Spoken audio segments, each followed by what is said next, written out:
Mike.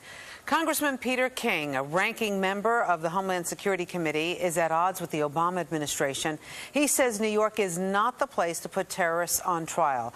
The Republican congressman says this week's sentencing of failed Times Square bomber Faisal Shahzad was a stroke of luck. But he says that may not be the case when self-proclaimed mastermind of the 9/11 attacks, Khalid Sheikh Mohammed, goes on trial in Lower Manhattan.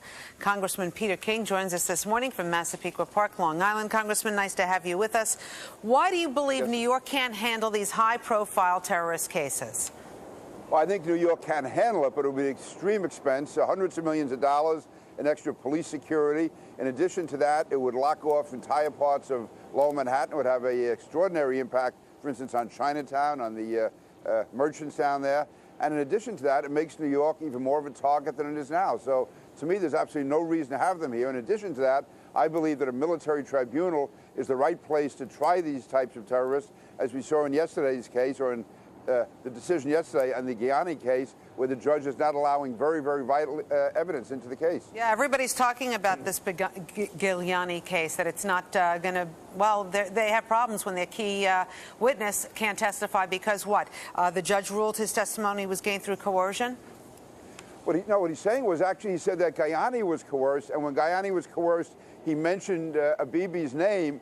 And so even though Abibi was not coerced, even though Abibi wants to testify, the judge won't allow him because he said that the government originally became aware of Abibi through their interrogation of Giuliani when he didn't have his Miranda rights. So, you know, we are in a war, and when a person is captured on the battlefield, the last thing that anyone's thinking of is putting him on trial. What you want to do is get as much intelligence, as much information as you can to avoid another attack in case there's anybody else involved in the conspiracy. So you think, Congressman, you think their constitutional rights should be eliminated?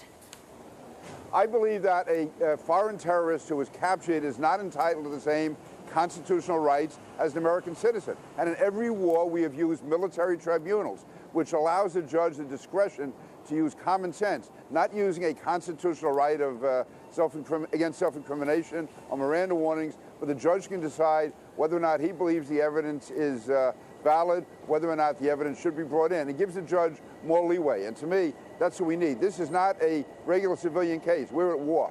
All right. A lot of people are a little angry with you this morning because yesterday you said that Faisal Shahzad's conviction was luck. A lot of law enforcement who work very hard, and I know that they do, keeping us safe on the streets of New York, feel a little incensed that you would say this was luck. They feel it was good work.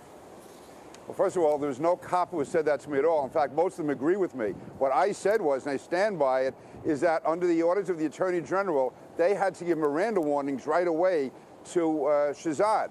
Luckily, Shahzad kept talking. If he had exercised his rights and not spoken and not given evidence, they would not have been able to get the conviction the way they did. No, the police and the FBI did a phenomenal job. But what was wrong was when the Attorney General told them they had to advise him of his Miranda warnings, if he had at that moment said he was not going to say anything, the police and the FBI could have done nothing whatsoever. That's the luck. The FBI and the cops did their job. It was the Attorney General, I think, made a terrible mistake. And luckily for him, Shahzad, for whatever reason, kept talking. But by the way, in this case, if there's anyone who should be angry, it should be the NYPD and the FBI at the White House, which did leak out very, very sensitive information during this entire investigation, which almost allowed Shahzad to escape. Well, so I have not heard anybody... Congressman, the Obama administration, I know you heard their statement yesterday. They're saying, basically, he's right, meaning you're right, that we got lucky on this conviction, lucky that his constant leaks didn't jeopardize the entire case. So the Obama administration is pointing the finger at you. Absolutely, and whoever said that is either a liar or a moron. I think it was John Brennan in the White House. I obviously never leaked anything. The leaks in that case, and the FBI had to investigate it, were leaks coming from the White House, which compromised the investigation here in New York. And you can talk to any ranking police official in New York, and they will tell you that information leaked by the administration during that investigation put the lives of police officers at risk, lives of the FBI at risk, and almost allowed Shahzad to escape. The reason I couldn't leak or anybody else couldn't leak, even if we wanted to, the White House put an iron curtain down. No information come out. They were constantly leaking. The nationality of Shahzad, the whereabouts of Shahzad, they had actually tipped off television trucks to be there at his home when they expected the big capture and the arrest to happen. Instead, because of that, he was tipped off, and he almost escaped, got to the airport, got on the plane. That is the White House, that is the administration. They are the ones who leaked. They're a disgrace, and I put that on the feet of John Brennan, who to me should be fired and removed as head of Homeland Security in the White House. Let me ask you one more thing. The U.S. Attorney Eric Holder it looked like at one point that he was going to take the 9/11 terror trials away from New York because there was, everybody in the community is very upset that they're coming here. But we've heard nothing more from the Attorney General. What is going on there? Where does this stand? The administration is being very cowardly on this. Last November, they said the trials were going to be held. In February, they said they were backing away from that. They're not making a decision. I assume they're waiting until after election. I know when Rahm Emanuel was in the White House, he had told me he was on my side. He was against the trials. I think Eric Holder wants to have them in New York. Eric Holder is absolutely committed to it. The president, for whatever reason, is not willing to stand up to Eric Holder. So I think the people of New York should be very apprehensive, very concerned. The fact that this administration, I believe, owes it to the people of New York to come forward. They don't have the guts to do it. And all I can say is they're hiding something. And unfortunately, we're not going to find out until after Election Day. But to have that trial in New York will be the worst decision any attorney general has ever made, to go ahead and do it without ever consulting the police commissioner, without consulting federal court security.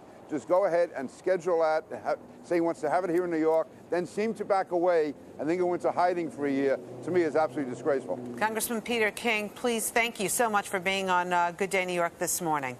Appreciate and Rosanna, it. I think you'd rather be talking to Carlos Beltran than me, but so would I, so there you go. All right, we'll talk to you later, Congressman King. Okay, thanks, and Carlos. Good Day New York coming right back with Carlos Beltran in the 9 o'clock hour.